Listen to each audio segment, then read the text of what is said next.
Hello, everybody. Scott Golden here, Golden Opportunities Coaching. Welcome to those of you who are new. Welcome back to those of you who are seasoned veterans of what we do around here.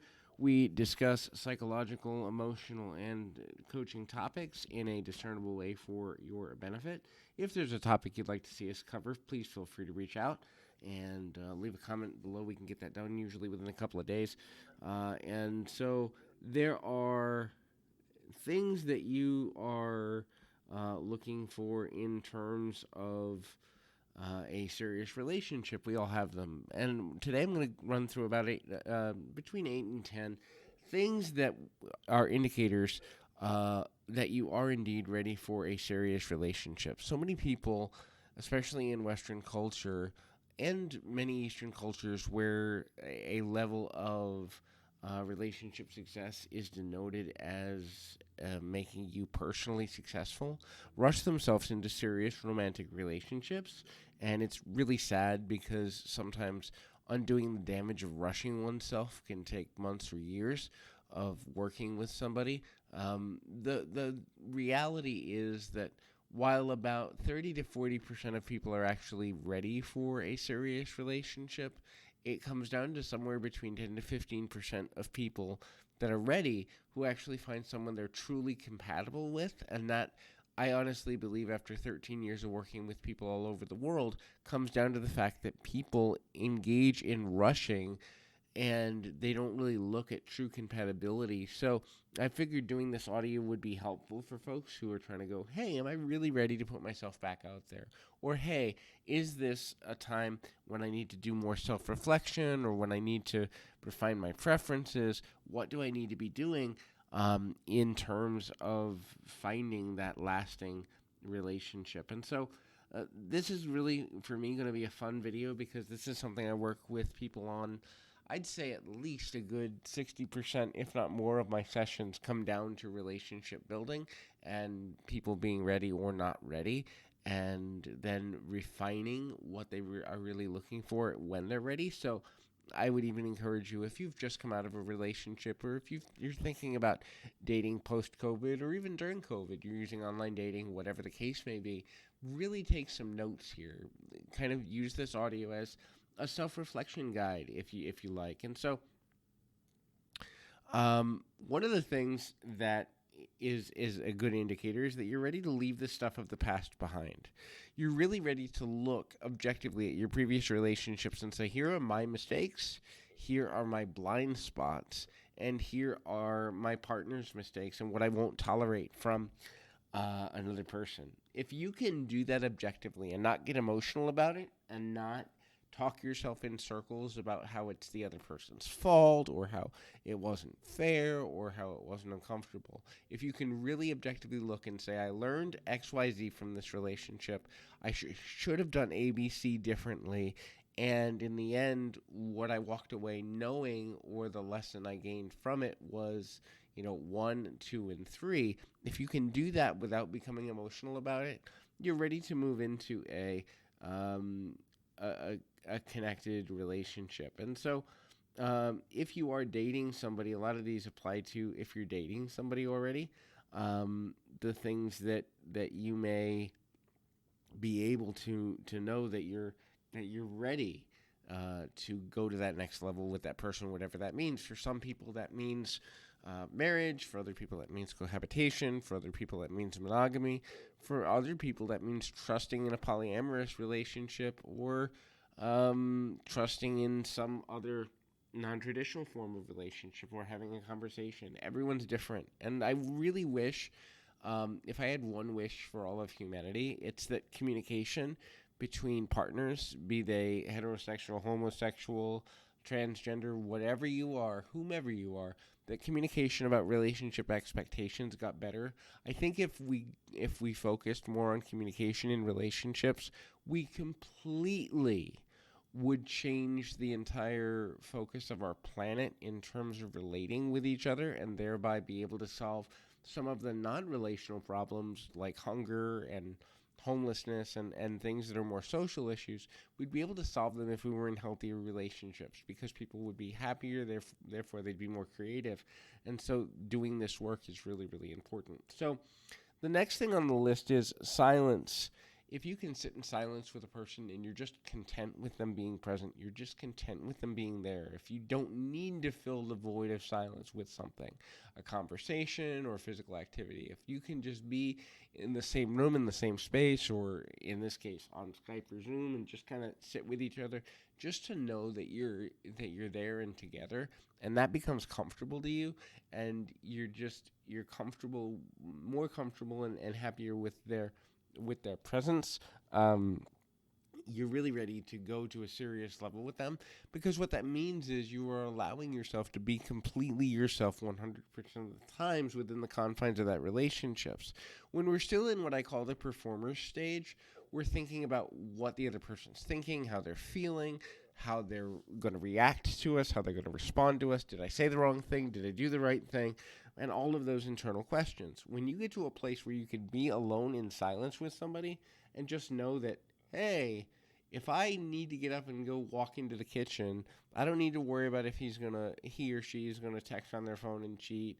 I trust that we can do anything together and we're good. That means you're really ready to go to that serious level, or you may already be there. The next is travel and life goals. So I say it all the time on this channel, and I don't mean for it to be repetitive, but you never know what particular content a new listener is going to come in on. But here's the thing. World goals and corporate goals, meaning the goals that people have in dealing with each other, huge thing. If a person is going to last with you long term, you're going to have the same or very similar things that you want to see, things that you want to do, kind of bucket lists, things that you realize life is fragile and you want to get the most out of it, and you can't imagine not doing those things with this particular person, or you'd rather not imagine not doing these things with that particular person. And another sign is maybe they have a goal that you normally wouldn't have enjoyed. Maybe they want to go see every baseball park in the United States and Canada, or maybe they want to go to Carnegie Hall to witness an opera, or whatever that is. And it's not your thing, and you know it's not your thing, but you would facilitate them doing that thing because you know it would make them happy, and you might even join them just to see them take in that experience. In other words, your worldview doesn't need to change. You don't need to change what you like, but seeing the other person happy matters more than whether you're enjoying that specific event, and you're open to the possibility that you might enjoy the event just because you're there with that individual. If that exists for you, then you're ready to move into that next serious level, whatever that looks like. This is a really simple one, not even needing to take a lot of time with it. But the next one is talk about anything. You can talk about movies and music and kids and religion and politics and the dark side of yourself and the times you were most hurt and the times you're most happy. And you can talk about your physical ailments if you have physical illnesses and shortcomings or things you're afraid of or things that you're hoping for. You can talk about anything for as long as need be. So maybe that's just a short text message conversation, or it's a conversation that starts in the evening and goes till sunrise. In other words, there's nothing off limits between the two of you, and you feel that you're being transparent and honest, and you're willing to share the floor. So when you're constantly talking about yourself and your goals, your dreams, your aspirations, there's a little bit of salesmanship that goes into that process, and we all do it. So it's not like I'm saying don't sell yourself, because really, I mean, the process of dating and getting to know someone is a sales job. You're selling them as a benefit to their life, as you being a benefit to their life for the long term. And so there is salesmanship that goes into relationships. And I know that makes some people uncomfortable because it takes emotion out of it, or so they think, and it doesn't. You can have emotions about sales. You can have emotions about how you come across to other people, and it's normal and healthy to do that. But you can talk about anything, and it means trusting a person to keep your secrets, being willing to keep theirs, not worrying about how they're going to react to you because you believe that you have enough of a rapport with them that you can completely be yourself totally. That's there too.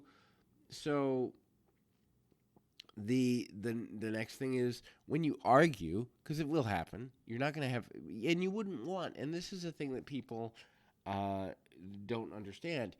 You wouldn't want a partner that you agreed about everything on, because you eventually would get bored. You would become like, okay, why are we here? I can't grow with you because I'm not learning anything new. We basically finish each other's sentences, which is great, but now what do we do? Now, those relationships where you never argue for the first several months or maybe even a year or two are great, but you're going to have experiences throughout life where you disagree about things. And so when you learn to disagree respectfully and you gain knowledge through the act of disagreeing that allows you to still respect your partner's position and not have to give up yours. Yeah, when you can do that, you're in a healthy, balanced relationship. The next is knowing each other's people. In other words, their friends, their family, their best friends, the people that maybe have been difficult for them to deal with. You know those stories, and then you would protect them in those situations. You know the people that mean the most to them. You know the people that they try to avoid, and you're integrated into each other's lives, and you encourage that person, and they encourage you, like in kind, to um, to sort of kind of see the world in a new way, and you encourage them to still maintain independent relationships independent of your relationship. Matter of fact, one of the biggest red flags in a potential abusive situation is when one person does not encourage you to have outside relationships.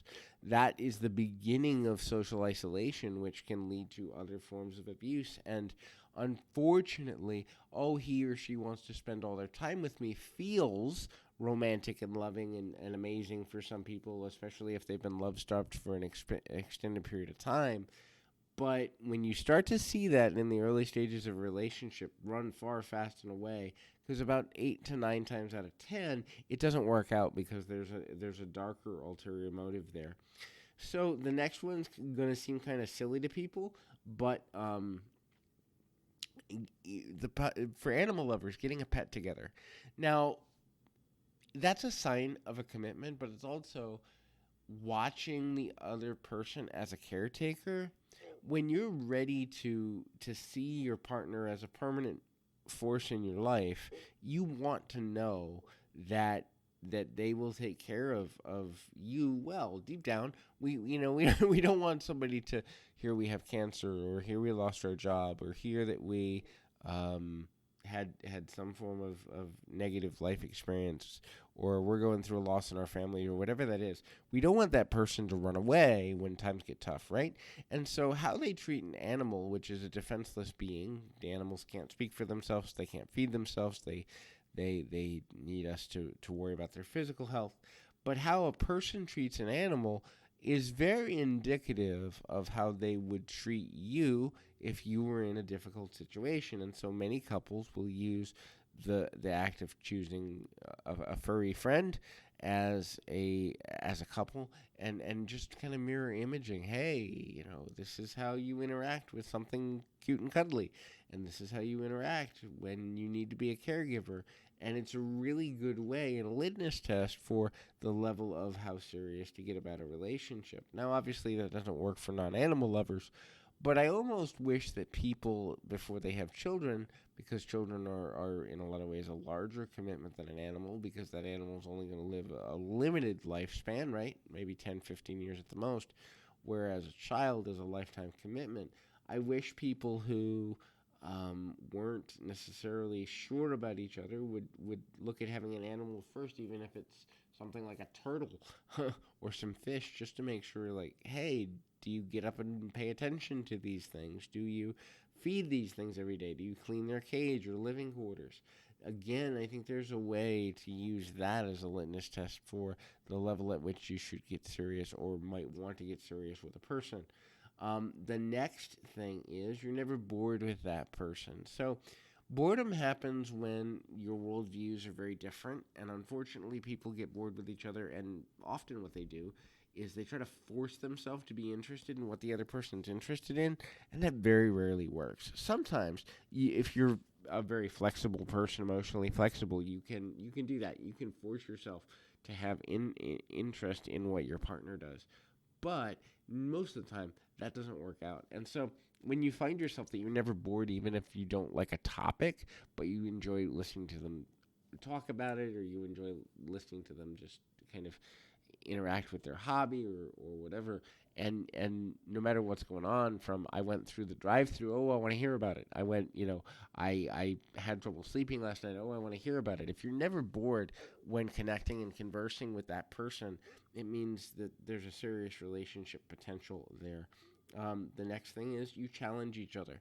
So this is a difficult one, because challenging a person and pushing their boundaries are kind of a gray area. So if you challenge a person too hard, then that's pushing their boundaries and can get into being, at the worst case, abusive, at the least case, a little disrespectful and uncomfortable. But when you're in a relationship where things are healthy and good, and it's ready to get more serious, or can escalate to the point of getting more serious, a person challenging your boundaries is something that you will desire, because one of the goals of human interaction on a relational level is, I want this person who comes into my life to make me an even better version, or help me become. Let me edit that. No one can make you become anything, but help you to become a greater version of myself. And so they will challenge me where I am weak, and they'll push me to be the best person I can be.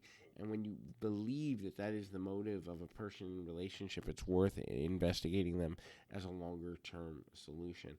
The last thing I want to talk about is you trust that they are in your future. Now, things can happen, right? People change and often do, and it's unfortunate and very painful when a person changes and you don't see it coming. But when you begin to trust that I want this person in my future, I can imagine growing old with this person. I can imagine going through hardship with this person. I can imagine wanting to know what's going on with them in 20 years. That's when you're ready for that committed relationship. Because when you begin to see that the stages of life are going to come for you, whether you're ready for them or not, and you want that person to be part of your life, yeah, that's something to look at as a keeper and a beneficial situation. So all of these things are worth looking at. If you're in a situation like that, it's certainly worth taking a peek at. But until next time, keep your feet on the ground, your mind in the moment. Until next time, everybody.